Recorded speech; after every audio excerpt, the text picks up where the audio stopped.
Hello, everyone. Hello. Good afternoon. Welcome. Thank you for joining us today. Just while everyone's arriving, welcome. Welcome to a new live event with CareerFoundry. My name is Alison. I'm Senior Content and Communications Manager here at CareerFoundry. And yes, today we have a very exciting event with Tom, who is joined here. Tom is a UX designer and a content creator, former CareerFoundry graduate, obviously. Tom, do you want to say hello? Yeah, hi guys. Thanks for coming. I think Alison's introduced me pretty well. I'm a content creator, UX designer. I live and work remotely in Madrid currently, so I make content around kind of like remote life and that sort of stuff. Big proponent of work-life balance. So I'm here today to try and inspire the next generation, I guess, of UX designers. Kind of walk the path that I walked, and hopefully we can get through it together, and you can ask me some questions at the end. Nice. Thanks, Tom. Yeah, well said. Tom's the main star of the show today. Before we get started, I've got a little intro. So just while everyone's arriving, nice to see some messages in the chat already. Please let us know your name, where you're joining from. Drop a short message in the chat if you like. Maybe even tell us what you're hoping to hear about in today's webinar. We like to keep our events as interactive as possible. So please feel free just to drop your comments into the chat throughout the event.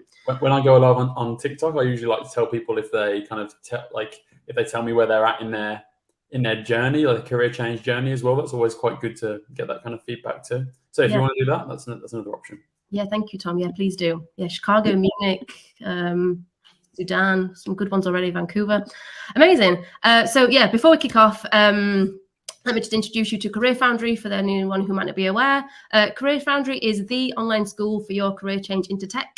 We offer programs in UX design, UI design, data analytics, full stack web development, digital marketing, and product management. We guide you from complete beginner to a job-ready tech professional and help you land your first job in the field. We're not just any old school. Our programs are so flexible that you don't need to quit your day job in order to change your career. You get regular one-on-one mentorship from not one, but two industry experts. And if you don't land a job within 180 days of graduation, then we refund your tuition. So we're a new kind of school for a new kind of work.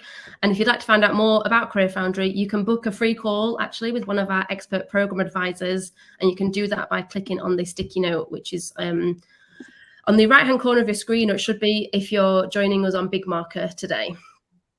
We've got lots of great topics to talk about with Tom today, talking all about his career change to UX design and studying with CareerFoundry, as well as finding out all about his remote role as a UX designer living and working in Madrid, and how making a career change has allowed him to move countries.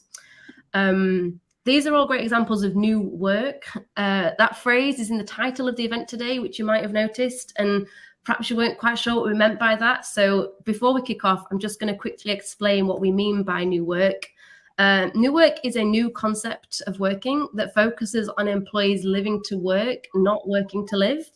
From flexible working hours to remote positions, new work is revolutionizing the way that we approach our work in today's world. So it's a shift away from the traditional 9 to 5 and the rigid hierarchies at work. New work allows employees to have more autonomy in their work and hopefully increases job satisfaction and basically all leads to a better quality of life. Lots of things that I really hope that Tom is able to talk about today. As he said, he's a big proponent of work-life balance. If you are interested in learning more about the new work concept, we have a great article on the CareerFoundry blog, which I'm just going to drop in the chat just there. Okay, thank you for listening. So just a final reminder that this webinar will be recorded and we're going to be sending it out over email afterwards. If you have any questions for Tom, like we've mentioned, please just post them in the chat throughout the event. And then after the main part of the session, we'll have a Q&A where we'll get to all your burning questions. All good? Happy, Tom? Very happy. Nice. Okay, let's kick things off then. So let's start with a nice question, nice big one. What were you first doing before you decided to make a career change into UX? Maybe you could tell us a bit about your background. Yeah, so before moving into UX, I did a lot of jobs firstly. So I've done stuff from making pizzas. I lived in Australia before and I was like literally making pizzas. I was a pizza chef in Australia. And I've done stuff like the more traditional background stuff that you might expect, like working working at startups and that sort of thing. So directly before deciding to make the career change with CareerFoundry, I was working and living in London. I'd been there for a little while at the time and wasn't overly enjoying it, but I was kind of I was working in sales at a startup basically. And as a part of that experience there, like I was kind of exposed to the UX designers and that sort of thing. And essentially, I kind of saw UX design as my way out of sales. Not to say that I don't like sales, but I think sales is a very important skill, and I use it every day now, even now. But at the time, that role just wasn't for me, and I saw the UXers, and without being too cheesy, it kind of seemed like the light at the end of the tunnel for me. I was like, this is what I need to do. Something just spoke to me about it, and I had a feeling that I'd be good at it, which is debatable. But I thought that's what I wanted. That's what I want to do. So yeah, I guess you could say I've been doing lots of different things, from pizza chef to sales. But I think all of those jobs kind of end up helping you, and that's why I kind of like UX, because you see people from all different backgrounds that end up transitioning into a UX career. I think it's a field that really capitalizes on so many transferable skills, and I can only think of things from sales like communication, empathy that would be very beneficial. People ask me all the time in terms of like previous experience and that sort of stuff, and like, I don't know what to put on my CV and all this sort of stuff, and because so much of UX design is about empathy and that sort of stuff, and user interviews and all this kind of thing, and design, which can be quite broad as well. You can really take, no matter what you've done in the past, you can really take a little bit of anything, and there's nothing wrong with kind of making your experience fit what you want to do. Definitely. Yeah, nice. So when you were in your sales role, working alongside UX designers, had you heard of UX? Did you know what it was, or was that your first exposure to it? I guess, you know what, it was actually quite a while ago, so I can't fully remember. But I think I hadn't really heard of it, no, because I hadn't really been exposed to it at all. If you rewind back when I was like 18 and kind of doing my GCSE, which in the UK is obviously what you do before you do kind of secondary education. I did a little bit of graphic design, and the reason why I never progressed past graphic design was because I didn't really know there was something else out there that I could really do. I didn't know there was that sort of thing. And then fast forward to when I was in London, I didn't really I didn't really know about what UX design was, what it entailed. I knew there was a product team, and it until I started we moved to a smaller office basically, and in this company I was working for, and in the smaller office we all got kind of jammed up together. It was a WeWork, and so like the product team was next to the sales team, and we became like closer. So we'd go for beers after work and that sort of stuff. And I started speaking to the product designers a little bit more then, and I'd be looking over the shoulders, because I'm quite a nosy person naturally, I think. And I'd be looking over their shoulders while they're working, and then while I'm staring at spreadsheets and sales and that sort of stuff, these guys are like looking at like pretty screens. And it's not as simple as that. Obviously now there's a lot of my work that I do that is in spreadsheets and stuff. But to me, I had this idealized view at the time of like, oh, this is what I want to do. I want to be designing screens. I want to be doing that sort of thing. And that was what gave me the initial push. There's something, as I said before, it just kind of called me to UX design. Yeah, nice. Definitely piqued your interest then. And what was it then that made you decide to take the plunge and study a UX design course, particularly with CareerFoundry? And what made you decide to move out of sales then? Yeah, so I guess, well, there's a few things really. The main thing was, I kind of got to the end of my rope with sales. As I said, I really don't want to put down like sales as a career, because I think it's a great career and I use it every single day. And I think it's like a super essential skill. It's one of the most important skills that I use in my day-to-day life right now. But I think in the environment that I was in, I just didn't like every month there was a new sales target. Every month it was kind of like you start from scratch on month one. So I personally had hit, and it was probably more company related really, but I'd hit the end of my tether with that particular role. So what made me kind of get the kick was, at the time I wasn't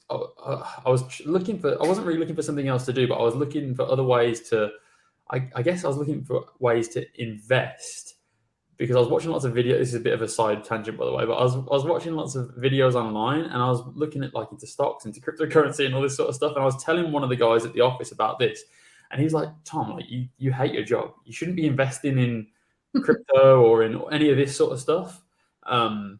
You should invest in yourself. You know what I mean? You should invest in yourself, and you should take a course." And that really stuck with me, obviously, even till today. Like, that's a story that I still tell people now. And as I say, yeah, it really, really stuck with me, and it resonated with me as well. So I went home and I thought about it, and then I just started to do kind of like your due diligence in terms of I started looking up like different courses and that sort of stuff. And obviously, CareerFoundry was one of the courses that popped up. And I can't remember initially, at least, why I gravitated towards CareerFoundry. But I remember that when I phoned up because I can't remember if it's changed now the way you guys do stuff. But when I enrolled, I ended up speaking to someone on the phone, and they kind of make a payment package for you, or they kind of tell you more about the course. And is that the way it still works now? The same, yeah. Program advisors, which we actually advise people to book that way, because you just get a more like personalized, tailored approach to taking our course, rather than just like clicking the button and paying yourself online. So yeah, it's kind of like a bespoke, not a bespoke package, but it's definitely like they'll help you figure out if it's right for you and like your financial and like professional needs as well. And I just had when I spoke to the person on the phone, she definitely did a good job, because before I wasn't 100% sure, and I thought, okay, this is going to be more of like just an exploratory call. But once I phoned her up, I just got a really, really good impression from her, and it wasn't salesy at all. I'm not saying this to sell CareerFoundry at all right now. You know, I mean, I'm not saying this to like blow your trumpet or anything, but it wasn't like a salesy call. It really felt like this woman, I forget her name. I probably should have remembered her name, because it could have given her a great endorsement. But she was great on the phone, and it just seemed like she actually cared, and she actually cared about like the people that she was speaking to, and specifically me. So then, so I basically on that phone call, I committed to it, and then I think you also work out the payment plan, or at least I did. You work out the payment plan on that phone call as well, and so that was really what made CareerFoundry stick out to me. It was that phone call. That's really nice, thanks. And we've heard that from other grads as well. And I guess as well, with your sales background, maybe you could tell if there was some sales tactics down the phone. And clearly there was no pressure. There was no it was none of that. It was just somebody with a lovely northern accent like yourself, actually. And nice. But yeah, it did the job, and I really appreciated it. Good, pleased to hear it. And then, so you started the UX design program with us. What was your highlight from that time when you were studying with CareerFoundry?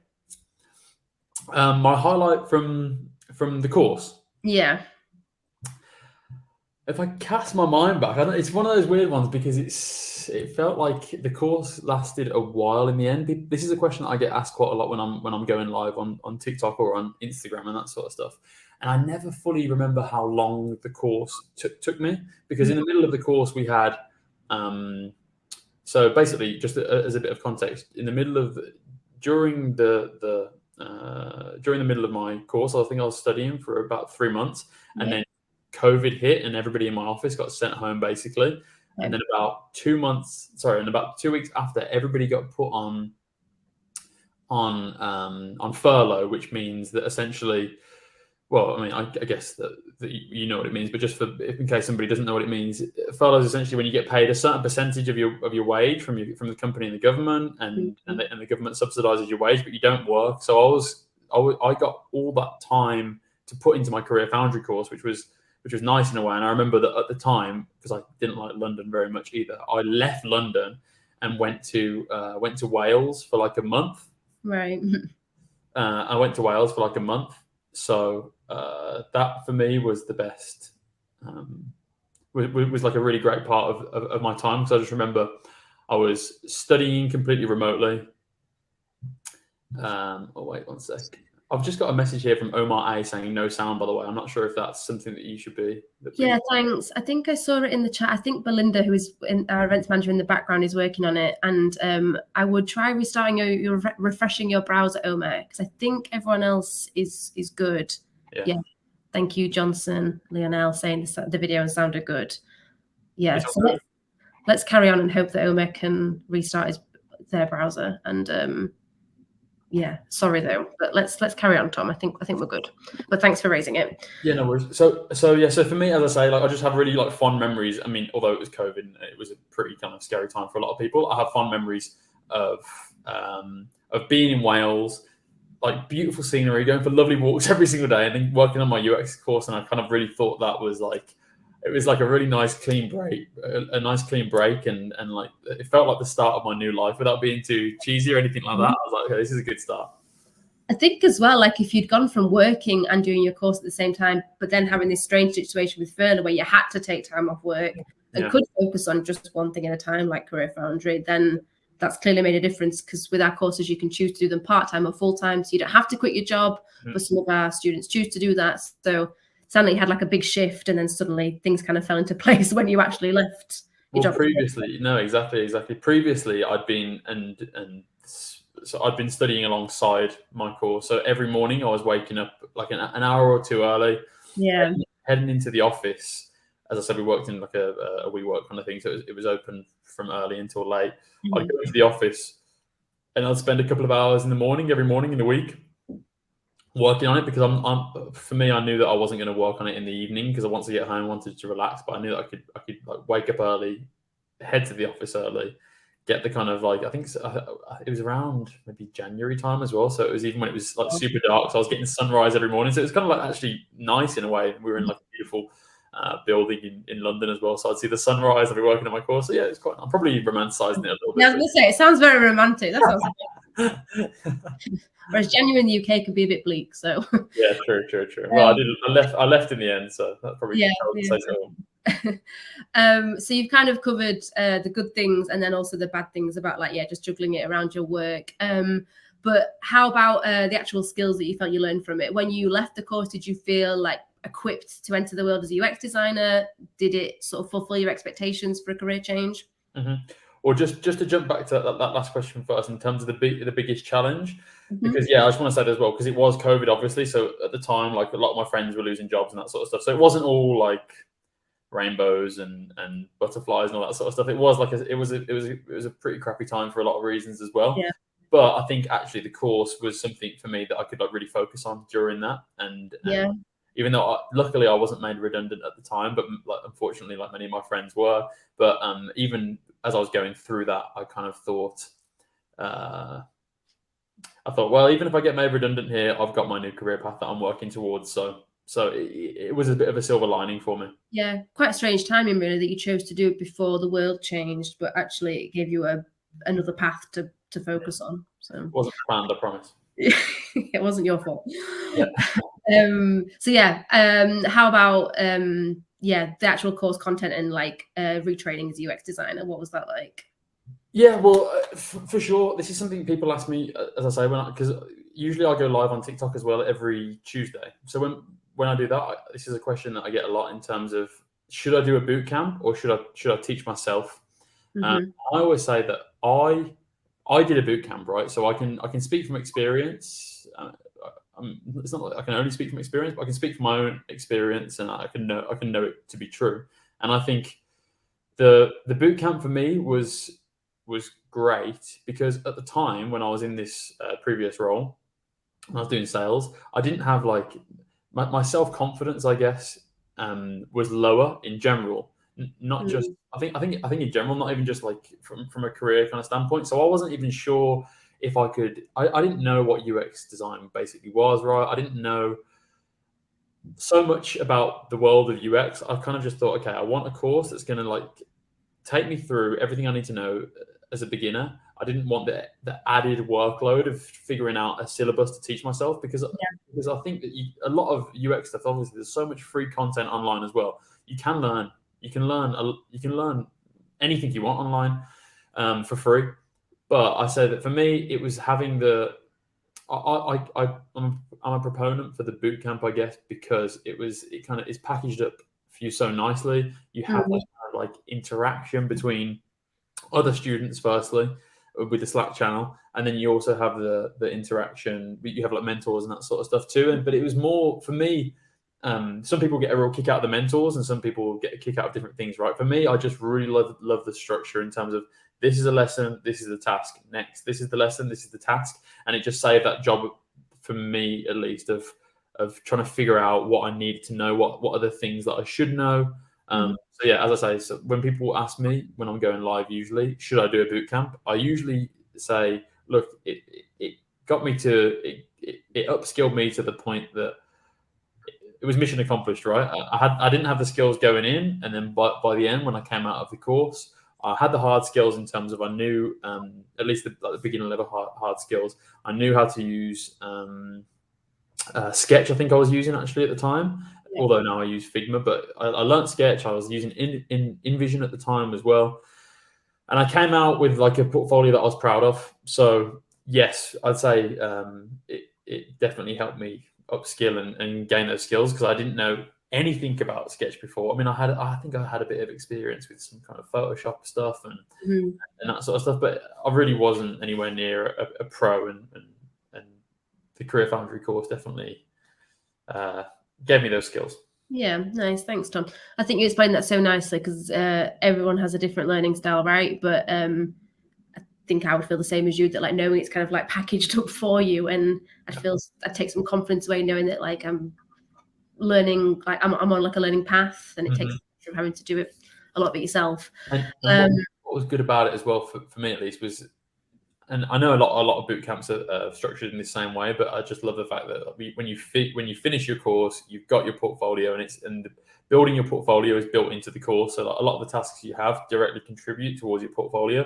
So by the time you finish the course, you haven't got this huge mammoth task of taking everything you've done and making a portfolio, because making a portfolio, as designers will know, is just it can be an absolute nightmare. When, like, if I think about now, okay, I'd have to start a portfolio from scratch using the work from the last few years. I'd be like, oh, where do I even start? So it's nice when you finish the course that you've already got. Essentially, you've basically got the portfolio there. You've probably got another couple of weeks of work or a month of work, depending on how many hours you can put into it. But for me, that was really, really good, because you've essentially got what you need to then take on to the next step, which is the job hunt. Yeah, nice segue as well. So you had your portfolio pretty much finished. You'd been working on it for your whole real CareerFoundry program. How beneficial was the portfolio in the job search? And what was the feedback you got on it? And maybe you could talk to us a bit about creating your portfolio. Yeah. So I guess I kind of answered it in that last question there. Yeah, it is. But yeah, so in terms of, as I said, the course structure is structured around like having a portfolio when you come out of it. This is another question I get sometimes when I'm going live, is like, where should I build my portfolio? Should I build it here, or here? I think, I can't remember where CareerFoundry advised me to, but I think I ended up going for like a drag and drop kind of website builder. So I built mine with Squarespace, and I had all of the elements that I'd need, basically, and all the assets and stuff that I need from the CareerFoundry course to kind of like drag and drop essentially into my my different project pages. And yeah, I think it's I guess the course is formatted in that way because it makes it easier for people to leave and start applying straight away.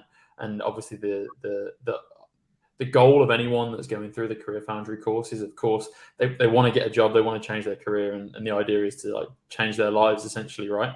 So I think that as I say, this is a little bit of a sidetrack from your question as well, but I always recommend using something like Squarespace, at least for your first portfolio. I'd always recommend having something like I think there's a bit of a debate. Some people like to use Dribble, for example, and upload their projects on Dribble, or some people like to use Behance. I think it's nice. I think this is what the CareerFoundry course recommends as well, is like having your own site. Like for me, tomcharliedesign.com, for example, having that site because it adds an extra layer of professionality to you. You know, professionalism to you. Professionalism, your personal brand as well. Yeah, exactly, precisely. Yeah, and you can get it on your LinkedIn, all that sort of stuff. So yeah, I think.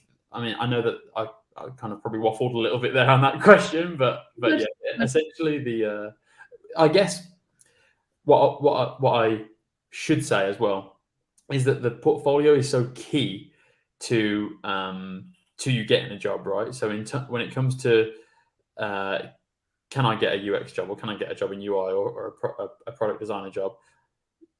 you need a portfolio. It's not. I think UX and UI and product design isn't like a lot of other jobs in that you just send a CV. You have to send your portfolio as well, because people need to see that you can design, or people need to see that you can work. So having a course that leaves you with a portfolio is like the portfolio is kind of the bare essentials. You couldn't go and start applying for designer roles without a portfolio, unless maybe you were like some high status designer who like their name speaks for themselves or something like that. If you're just like a regular person, you need a portfolio. So yeah. Thank you. Let's talk a bit about your job now. Before we do any further, I did spot a question already actually from Liz, which I feel like would be good to answer as we talk about it for a bit more context. Liz is basically just asking for a bit more context about what UX and UI designers do. So just with that in mind, maybe you could just tell us a bit about your job now as a UX designer. And yeah, maybe for someone who's not familiar with what a UX designer does, maybe you're the perfect person to ask.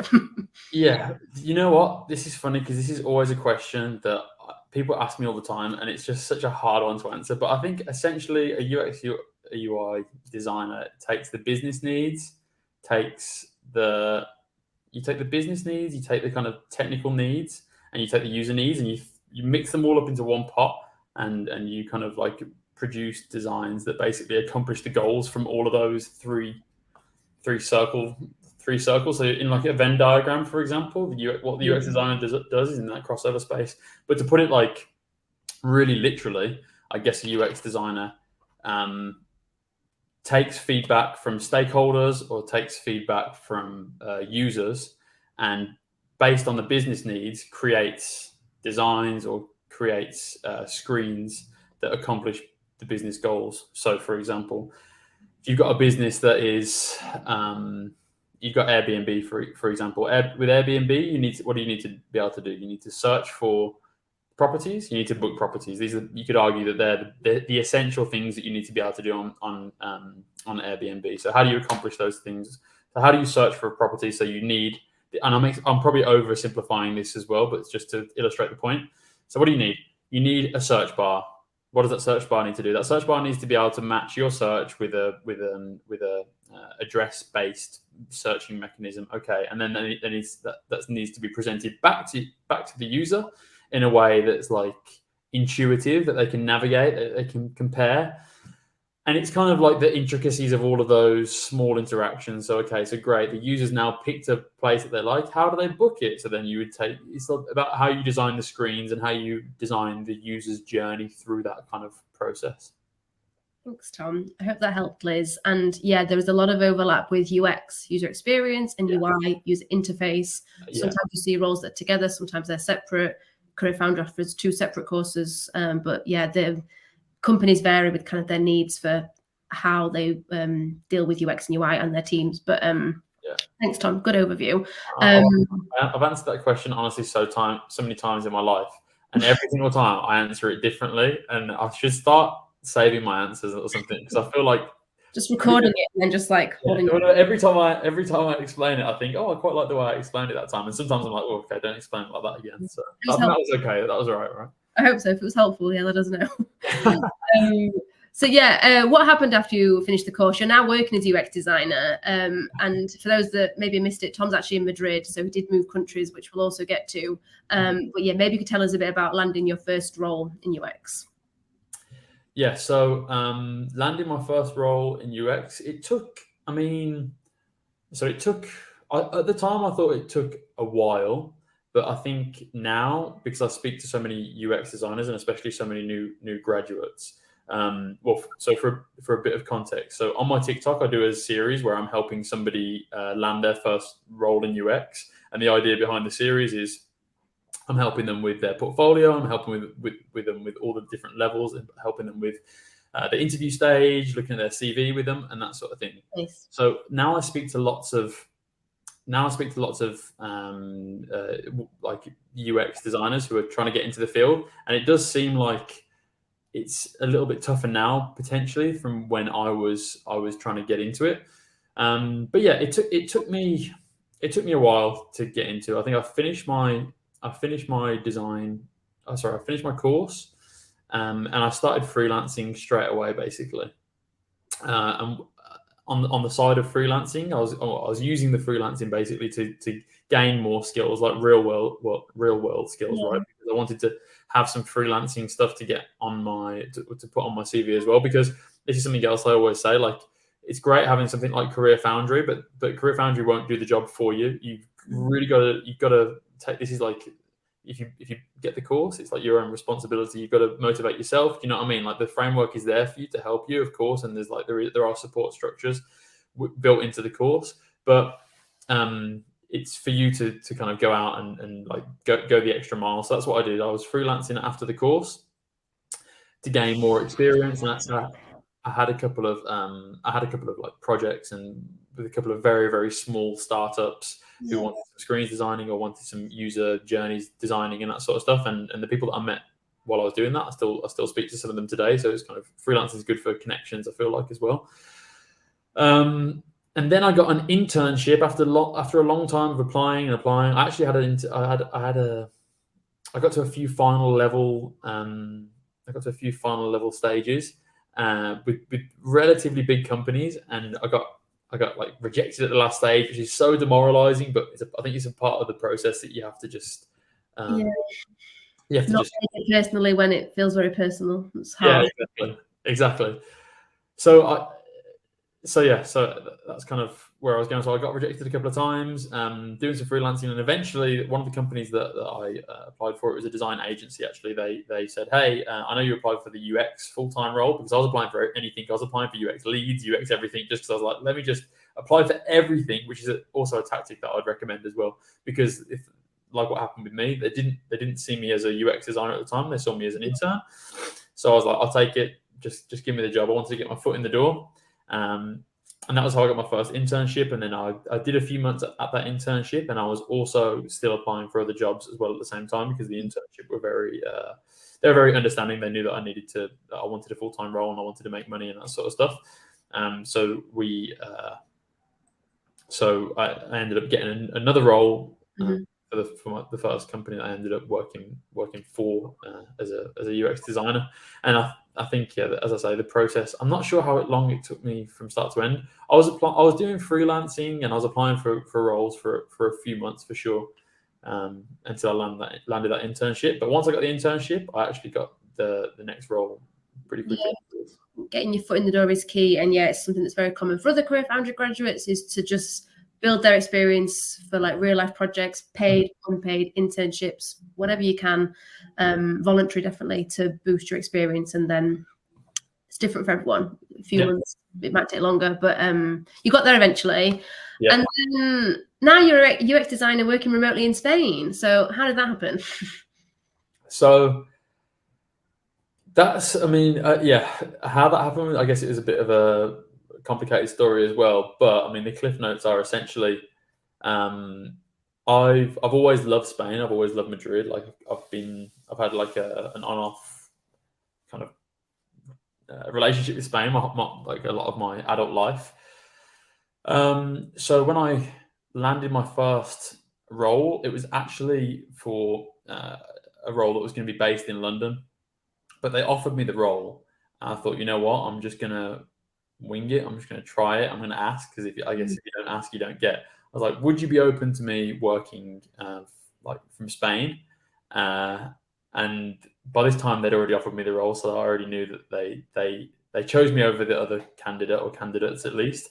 So I knew I was the preferred person. So I had a little bit of leverage, not much leverage, but I had a little bit of leverage. And they said, "Oh, you know what? We're happy to trial it."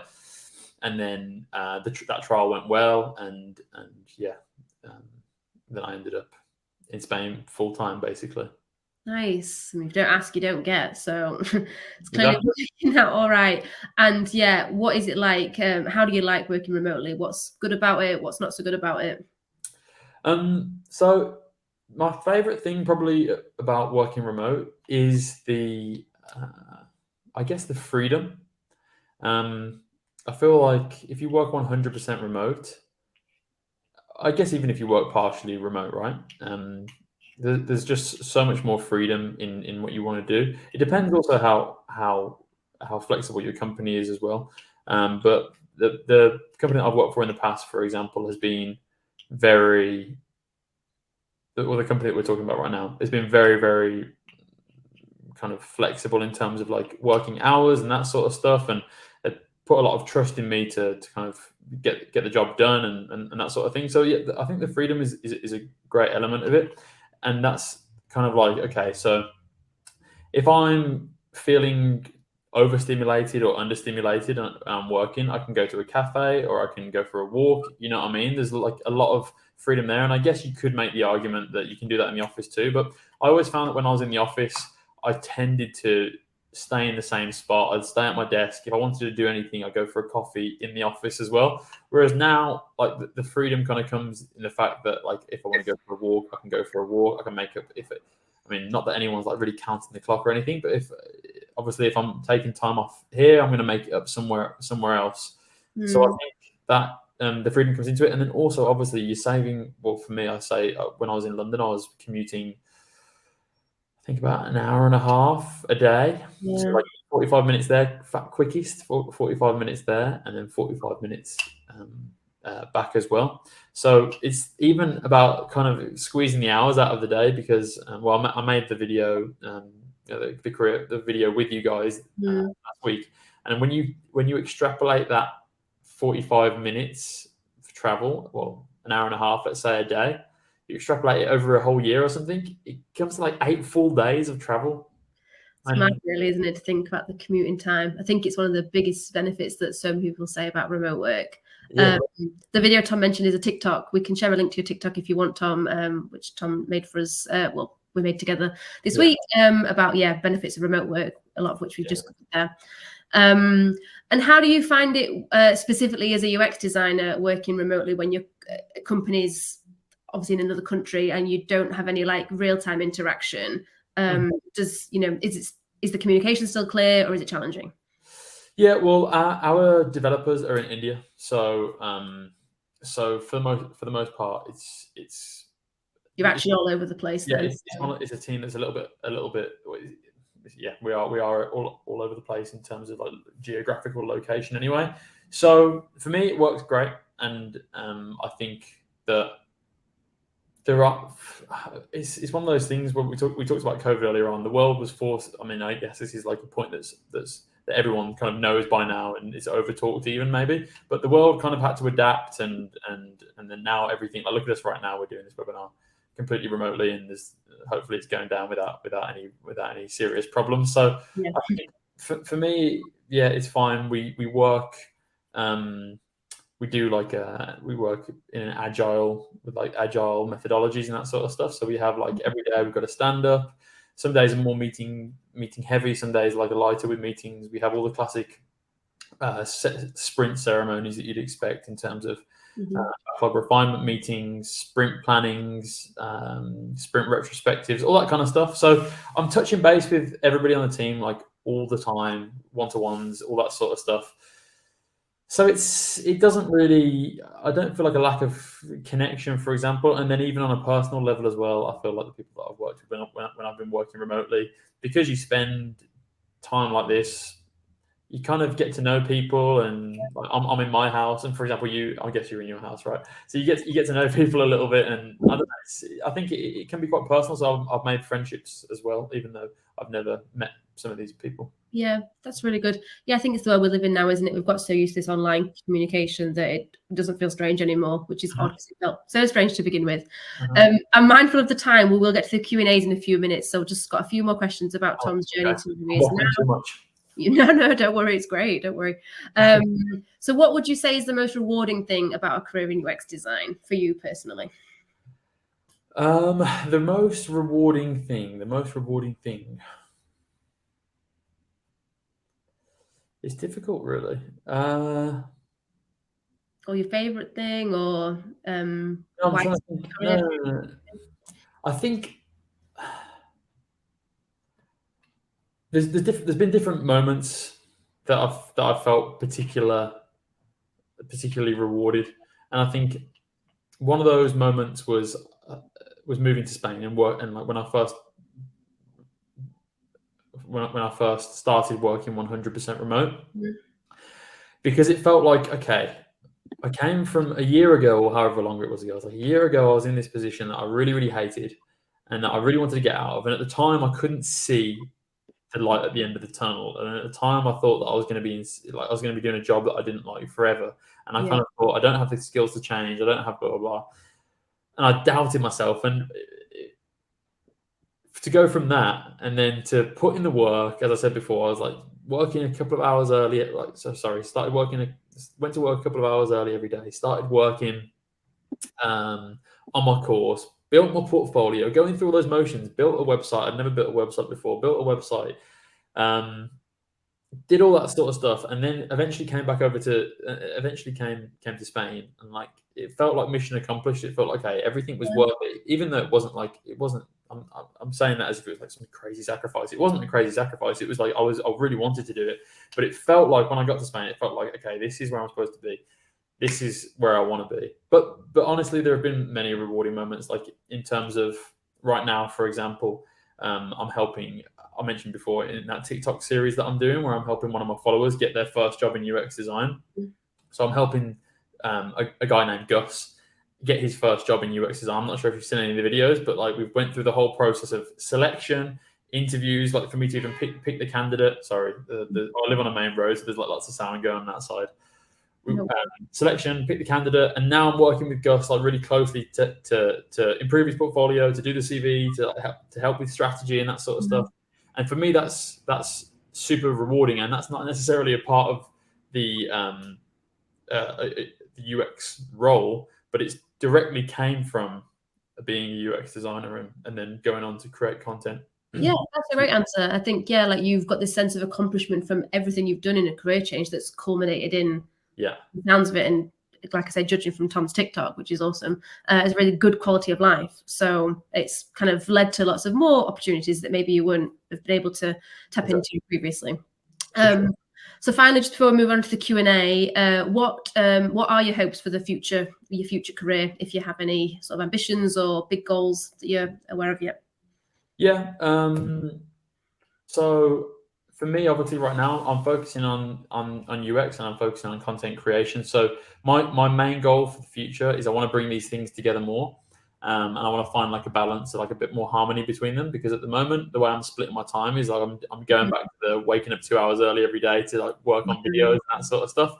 So I'd like to bring some more harmony in between the way that I'm doing, as in the percentage of time that I'm focused on UX and the percentage of time that I'm focused on content creation. And I think UX is a great job for that because, for example, so I'm a contractor at the moment. So the way that works is that I do a certain amount of days or hours for a company or multiple companies, and then that means that I can obviously split my time accordingly or how I see fit. So that's kind of what I want to do. Find a more harmonious way to do the content creation and the UX design. And I think that's another great example of new work. It's kind of like making your own rules, and companies are sort of evolving with their kind of expectations and requirements of staff. So like if you can get the right company and the right people to work with, then you can kind of build a career around the lifestyle that you want. So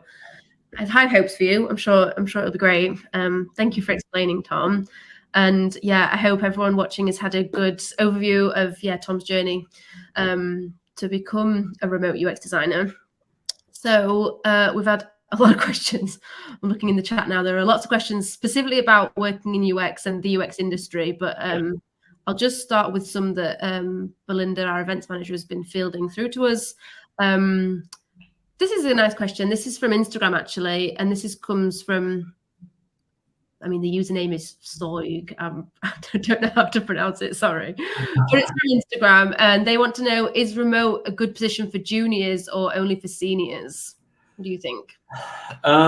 So well, I guess if you consider, for me, my first role as that internship, that was partially remote and partially presential, partially like in person.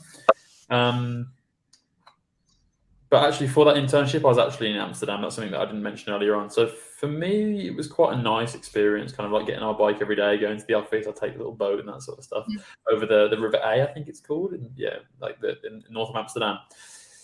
So and then I moved directly into when I moved directly into my first full-time, full paid role. It was 100% remote. So I think it can work for junior designers as well. I think it depends on the company, and it depends on the company culture. It depends on a lot of factors, and it also should depend on yourself as well. Like, how do you want to learn? If you're a junior, for me, I think I'm quite self-taught, so I was happy being 100% remote, and also kind of like still committed to learning in my own time and learning on the job, and like reading lots of stuff about UX still, and continuing that learning process. But if you feel like maybe you would like to be there in the office, then it's all up to you. It's very, very personal, I think. But obviously, seniors are going to need less hand-holding than juniors, right? So in a sense, it is more suited, but I don't think that will, if you wanted to be remote and you were a junior, I wouldn't say that would hold you back necessarily, because I did it. So I feel like you can probably do it as well. Nice, thanks. Yeah, and I'll just add to that I think, like you mentioned, company culture is a big one. And if you actually work for a remote first company, this is a good thing to ask in interviews about what their kind of processes and communication tools are for everyone working remotely. It might make a bit of a difference if they don't have an office, but it does vary company to company. The good thing is about kind of the product roles is that companies are generally more open to the product roles being remote. So there's a lot of, for whatever reason that is, it just seems to be that the developers and the designers, the companies don't mind as much for those roles being remote. So you've got, if that's something you want to do, the kind of the seesaws tip to your side kind of thing. Nice. It's a good segue into this question from Masha, which is, how productive and efficient are the meetings, workshops, or design sprints when you work remotely? Does it take longer than it would in an office?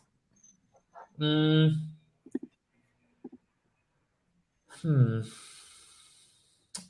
a good question. I think it depends. Obviously, there's always going to be some things that you'll be able to communicate better in person.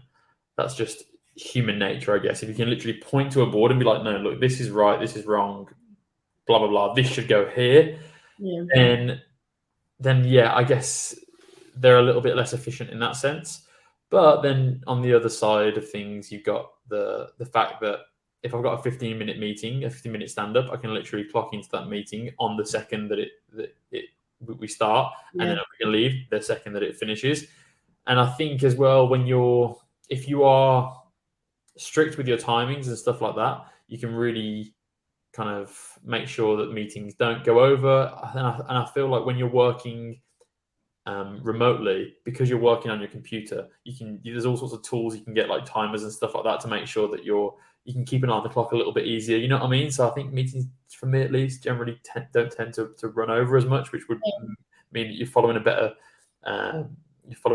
format to that meeting. And I'm not sure really. I think it's a good question, and there's definitely, obviously, human to human person interaction is great as well.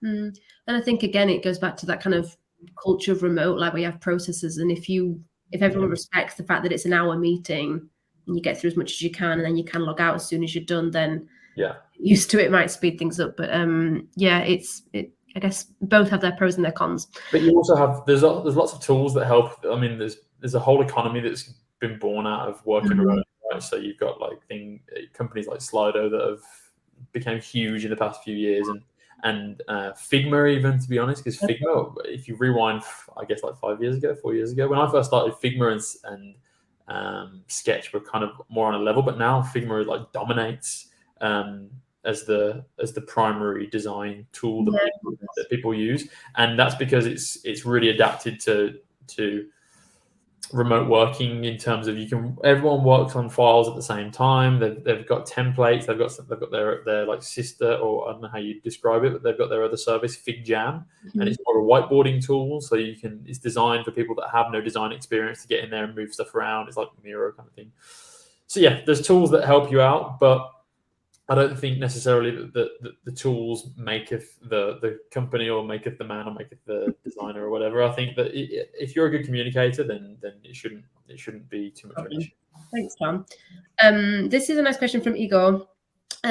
Could you just talk a little bit more about how you found your first freelance opportunities? Which platform did you use, if you used one at all? Yes. So I used something called People Per Hour. I used three. I tried three at least. People Per Hour, which I had most success on. So I kind of have to recommend it a little bit because I had the most success on them. Mhm. However, from like a design point of view and like an actual user experience point of view, using that website, I don't think it's that great. But I did find work there, so I mean, mission accomplished there.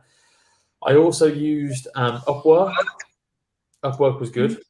And I also I tried Fiverr, but I never found any work on Fiverr. So yeah, People Per Hour, Upwork, and Fiverr.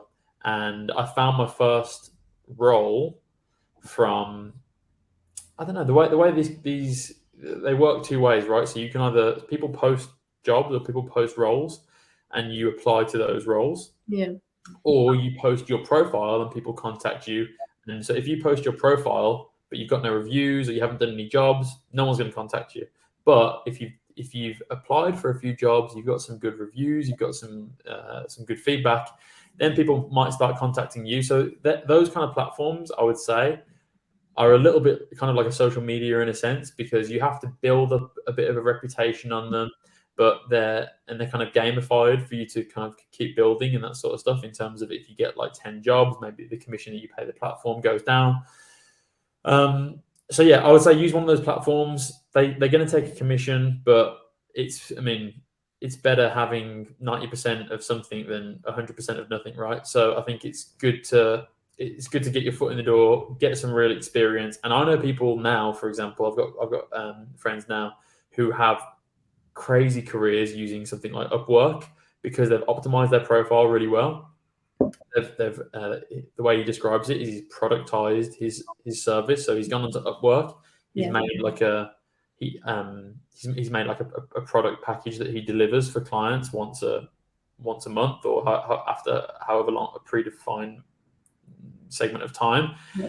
And because he gets results, he's got loads of 5-star reviews, and they keep coming to him, and now he makes loads of money doing that sort of stuff. So you can build a whole career on these kind of websites. And if you want to, like, this was something that I've considered in the past as well, but I've never put in like the kind of like that real. It takes a lot of work at the bottom, I think, but then once you get the snowball rolling, it really is rolling. So if that's something that interests you, and that you should definitely look into Upwork, I'd say. Yeah, good advice that it might not happen immediately, but you need to build up a bit of content there.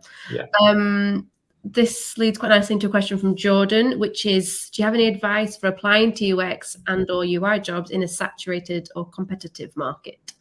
Yeah, so something I told Gus, which is the guy that I told you about, I'm helping him get a job at the moment. So something that I helped him with, or that I like as a strategy, and I don't think it should replace your regular job application, like finding job applications, job postings and applying to them. But I think you should use it to complement your current process, would be cold approaching companies. So for example, if you see a company that you like, don't wait for them to post a job. So say when I was in Amsterdam, for example, there was a kind of a mobile banking disruptor that I liked the look of, and they had quite cool branding, and I was like, oh, this looks like a cool company to work for.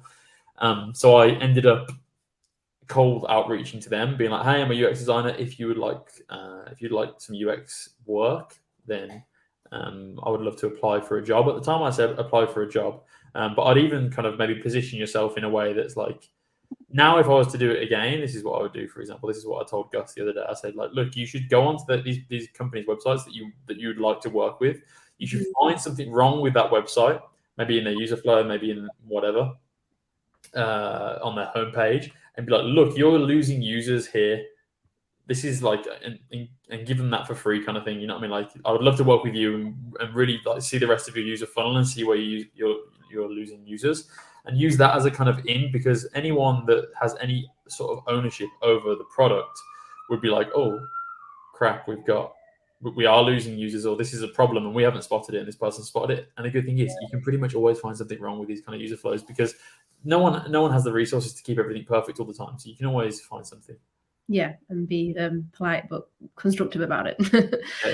Yeah. Thank you. That's a great answer, and I hope that helped. Okay, let's move on to the next one. This is a question from Romclow. As a UX designer, do you also do all the user research yourself? The roles that I've had have actually been relatively light on research, to be honest. The main, but I mean, yes is the answer, is like the short answer essentially. But when you're working in startups, which I traditionally have, some startups, there's a lot of things that you kind of know you need to fix, and you don't need, because they're broken, right? Because of resources or whatever, or they don't follow best practices and that sort of stuff. So there are some things you don't have to. And this might be a controversial opinion actually between other UX designers. Other UX designers might tell me that I don't know what I'm talking about, which is fine, because I mean I'm only a few years myself into UX design. I've never said that I've known everything about UX design, but yeah, I would say that a lot of startups, they kind of what they need to improve. Yeah. And if there's a new feature, for example, and it's something that doesn't already exist in the world, then definitely you need to get user research on it. But there's some things, like, for example, there's just like standard best practices like accessibility and that sort of stuff, or like call to action, primary, secondary, and tertiary buttons in their forms and that sort of stuff that you should really be following, or color, there's a lot of stuff that you should. It's just like basic, this needs to be standardized. So that's why I guess in the startups that I've worked with, we haven't done loads of user research, but yeah, of course.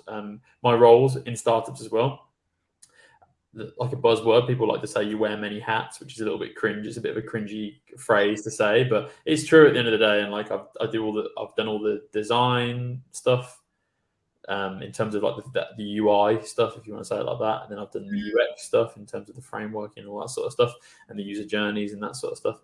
And then I've done like the user research too. But when I was at the design agency, there's people that are on dedicated teams for user research. There's people on dedicated teams for different things that we had a UX designer and a UI designer, for example. The UX designer would do like, okay, this page needs this. They do the wireframes, and you pass it on to the UI designer, who was like an artist, and he'd make it look amazing, you know what I mean? But he'd also following all the best practices. So yeah, varies on the company, doesn't it? Like the disciplines, UX strategy, research, writing. There's lots of different variations, but I think you explained it really nicely with the startup culture and having to wear many hats. It's very true. And you've kind of answered this already, but I feel like it's a good time to mention Lindsay's question, which is, do you work in isolation now then in your role, or do you actually have other UX designers in your team? So no. So as I said before, so I'm a contractor at the moment, but for the main company that I work as a contractor for the majority of my hours, I'm the only designer. But then there's like multiple developers. So when you say isolation, it's definitely not isolation. Do you know what I mean? But it's in isolation in terms of there are no other designers on the team. I do all the design work. However, as I say, like there's so much input from. You really speak to everybody when you're doing UX design. Like everybody's a stakeholder. Like there might be the marketing team, or there might be the CEO has input because it's small companies and that sort of stuff. Everybody's got input, and everybody understands a different part of the company or the business. And that's why it's important for you to speak to everybody who's a stakeholder in everything, and for you to find that solution. That's a part of your job as a UX designer, like I'm fine. The developers say that we can't do this because of technical limitations. However, the CEO might tell you that we have to do this because the business needs us to be able to generate revenue. And then, you see what I mean? So you have to find like, okay, how can we do this? And Thanks, it's not isolation, essentially. Good to know. There's so many questions, but we've only got like a minute or two left. So we'll just ask one quick last one. I'm afraid we can't get through. Can't speak, sorry. I'm afraid we can't get through all of them. But I think this is a nice one to end on, which is a question from Peyton, which is, what skills would you recommend to someone to start developing now, even before potentially studying with CareerFoundry or taking a program or a boot camp? Well, look, I'm biased. I'm a content creator, so I would say go over to my TikTok, for example, or go over even better, go over to my Instagram. I'm trying to grow my Instagram right now, and I make a lot of content around not just UX design, but I also make content around um, content around remote working and that sort of stuff too, and Spain in general. But also, of course, not just promoting myself. There's loads of stuff. There's loads of other creators that are amazing. There's a guy called, I think his name's Xander Whitehurst, and he makes unbelievable, like more kind of tutorial based videos. There's loads of content creators online, and then if you want long form stuff, obviously there's so much stuff on YouTube, and there's loads of like free content on YouTube. What I would say is like start having to play around. Obviously, these courses, these bootcamp courses, and this is what I always say as well. These bootcamp courses are expensive. Basically, they're quite expensive. They're investments. You know what I mean? So for me, it was definitely an investment that paid off. But I would say definitely make sure you're doing the legwork before. Do the research. Download Figma. Figma's a free software as well. Download Figma, start having to play around, follow a couple of online tutorials, see if it's something that you like, and then you'll be in a much better position to make the decision. Okay, this is something that I actually want to do. Yeah. Or this is, or maybe it's not. Thank you. That's such great advice. And yeah, I hope it answered your question, Peyton. I'm afraid that's all we've got time for. I feel like we could keep talking for hours. There's a lot more nice comments in the chat, and I hope you've all found this very insightful and have enjoyed listening to Tom's story. And thank you all so much for attending tonight's webinar. Before we wrap up, let me just remind you, it's a good time to mention, after Tom just mentioned all these resources like YouTube and Figma, CareerFoundry also has a fantastic blog and a YouTube channel with plenty of great articles and videos all about UX design, other tech fields, and just career change in general. So there are also some free resources you can tap into and see if it's a good fit for you before you've made a decision to make a career change. And of course, yeah, please don't also remember to check out Tom's Instagram and TikTok. I've just shared the links. You're welcome. If you've enjoyed the webinar, we hope to see you at the next one. You can check out CareerFoundry's website for all the details of our upcoming events. And yeah, once again, thank you so much, Tom, for joining us today and for sharing your experience. And it's really nice to chat with you. Any final words? Yeah, well, honestly, yeah, well, thank you, Alison. Yeah, thanks to CareerFoundry as well. For me, it's like a really nice full circle moment because I learned with CareerFoundry, and now to come back and speak to you guys and to hopefully, as I say, like try and help the next generation of people that are thinking about doing the same thing, or to give them the push, is like something that I'm really happy to do.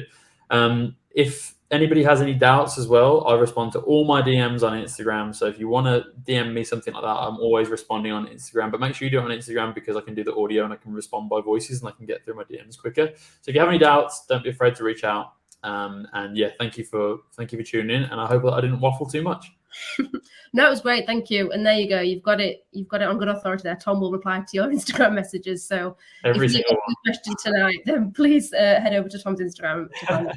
Thank you all for the nice comments. And yeah, for joining us. Wish you all a lovely day, morning, evening, wherever you are in the world. And hopefully we see you all again soon. Thank you. Cheers, guys. Bye. Bye. Bye. Bye.